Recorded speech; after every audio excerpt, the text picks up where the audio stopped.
Hey guys, Warlock here. I'm wearing my head up my ass shirt. so, because I have something I want to talk about that has to do with a lot of us men, actually, involves a lot of us in the way we think. But the first thing I want to address is I am going to make a whole other video about my Sidequest.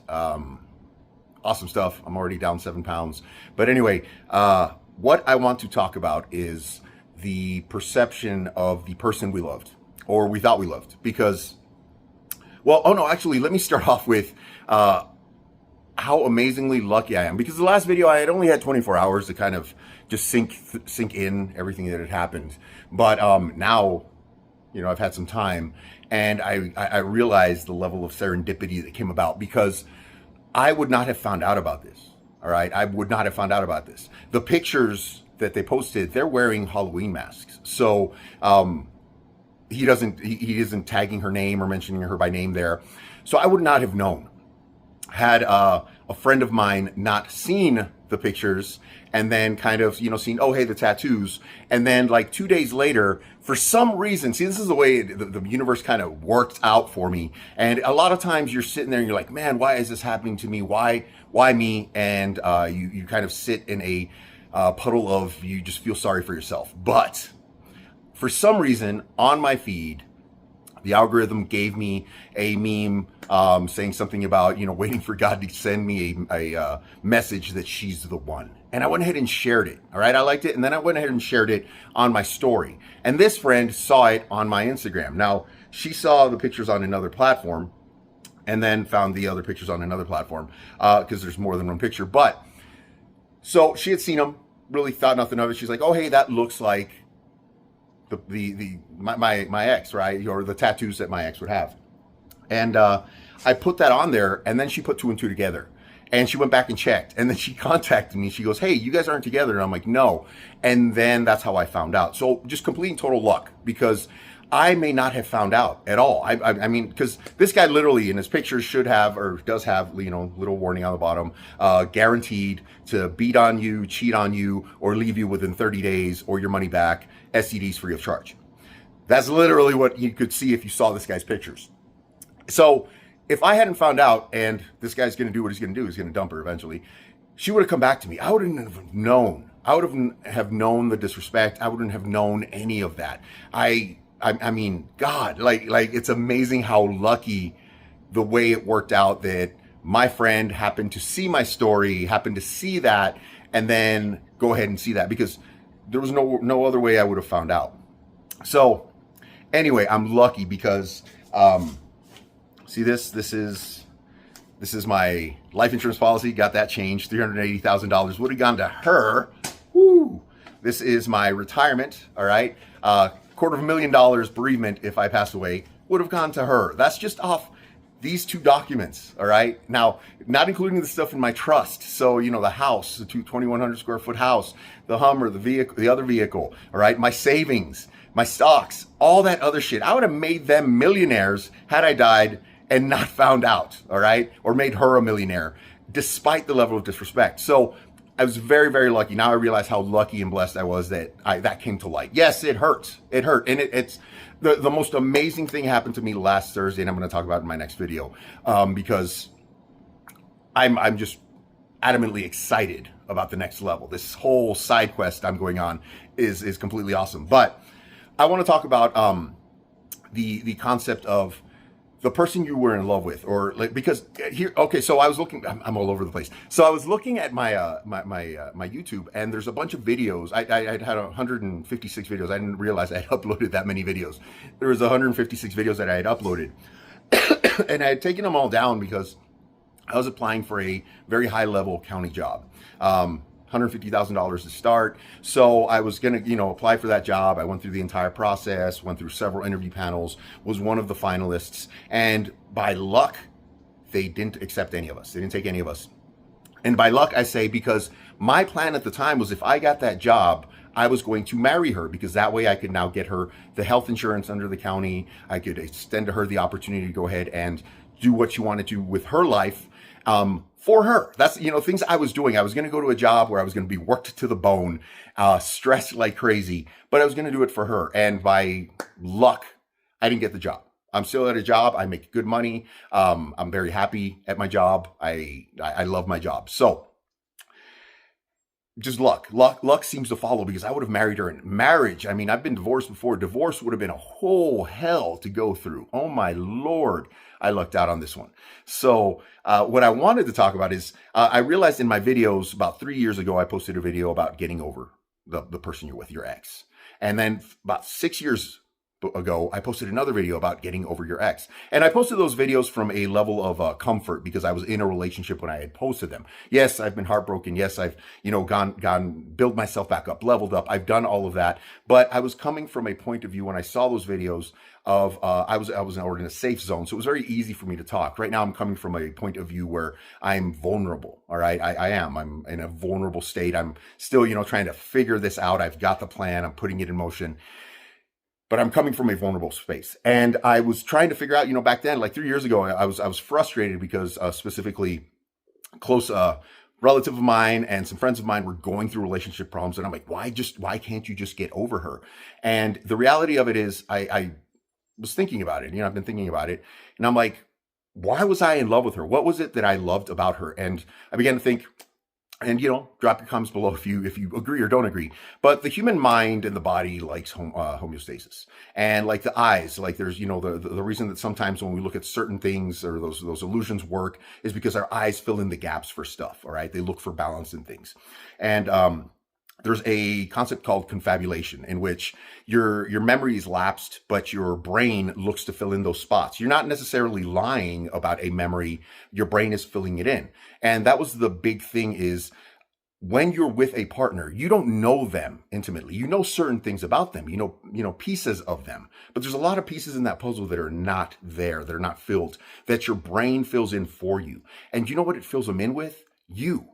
Your perceptions, your morals, your ethics, your beliefs, and it completes that person and it makes that person. And that's the person you fall in love with, because you're only getting a partial thing. Like, how do we act around our boss? We act completely different than we act with our friends, or when we act with someone else, or we act with a stranger, right?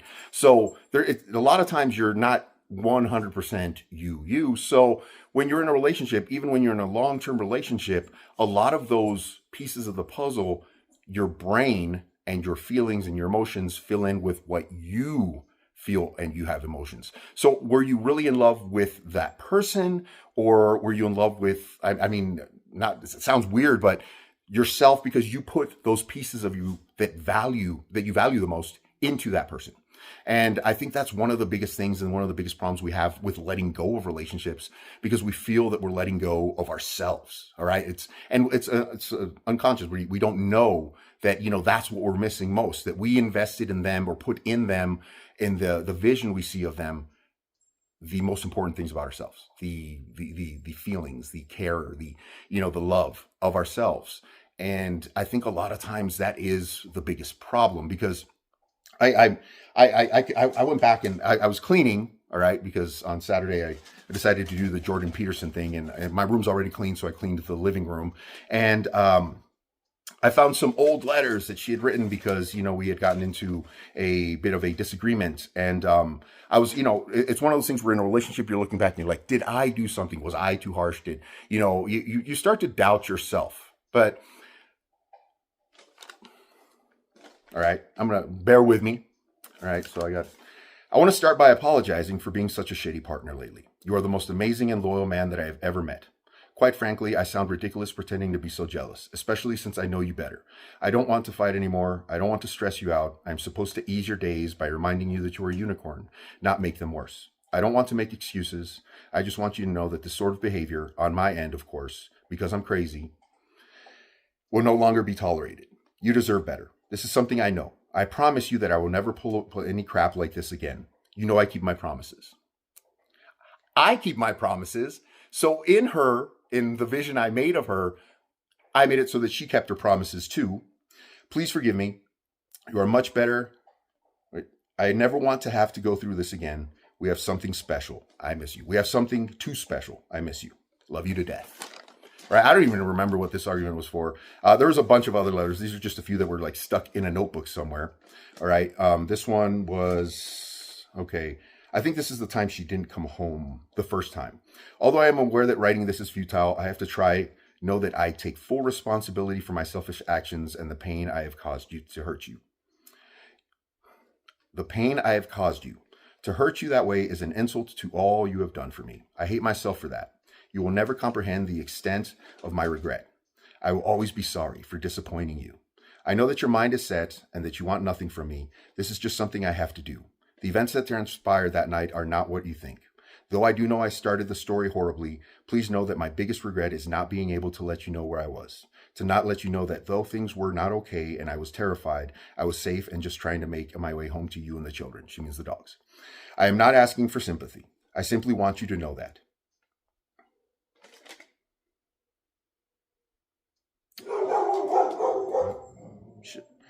Though I cannot expect your forgiveness, I do hope for it with every fiber of my being. I would do everything in my power to earn back the relationship we had. No one can fill the gap in my heart. I have created a grim catastrophe for myself. My life without you is so empty, and even though I know you deserve better, I can't help but be selfish and somehow wish you still wanted me. Love you always. And this is the last letter she wrote when I finally asked her to leave. She had to go work on herself. I'm like, look, you didn't come home again. Not happening anymore. All right. So here's the thing is, like, I read those and I'm putting myself into that, and I'm inserting my character and my morals into what she's saying so that it's believable. And I believed it at the time because that's what I'm projecting from her onto me. All right. Myself, unfortunately. So here we go. I just want to start by expressing how deeply sorry I am for everything I know I fucked up and that my actions are inexcusable. You're right about everything.